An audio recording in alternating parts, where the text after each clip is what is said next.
वेळ आज आमच्या आई वडिलांवरती येते त्यावेळी सांगावंसं वाटतं तो भक्त पुंडलिक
तुम्ही म्हणाल तो महाराज काट्यावरच आणलाय वाटतं, पण परिणाम असा आहे 4 चरण आहेत. कीर्तन सुरू झाले 11:15 वाजता. काकांनी सांगितलं 12:30 वाजेपर्यंत न्या.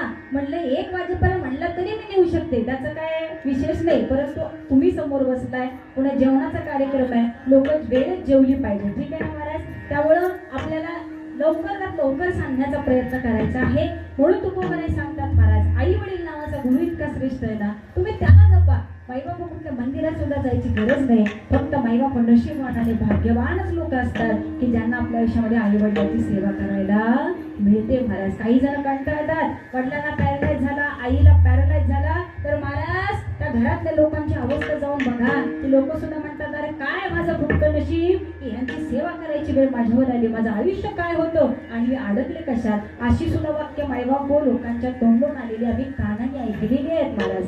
काही लोक अन्न पाण्या वाचून गेली का, खायला मिळालं नाही म्हणून. अशी वेळ आमच्यावरती येत नाही. आजी नशिबान आहेत महाराज. 2 मुली आहेत, एक मुलगी शिक्षक आहे, एक मुलगी सुंदर असं आपलं कार्य करते आहे. दोन्ही जावई सुंदर आहेत महाराज. जावयांना मुलांसारखं प्रेम द्यावं, परंतु आपल्या आई सारखं मायबाप यांनी सुद्धा या आईला जपावं. कारण पोटी मुलगा असला तरी महाराज आई वडिलांच्या सेवेत नाही. मुलं असून सुद्धा कधी कधी त्या आई वडिलांना मुलांचं प्रेम मिळत नाही. मग त्यापेक्षा ती आई म्हणते मुलं नसलेलीच बरी महाराज.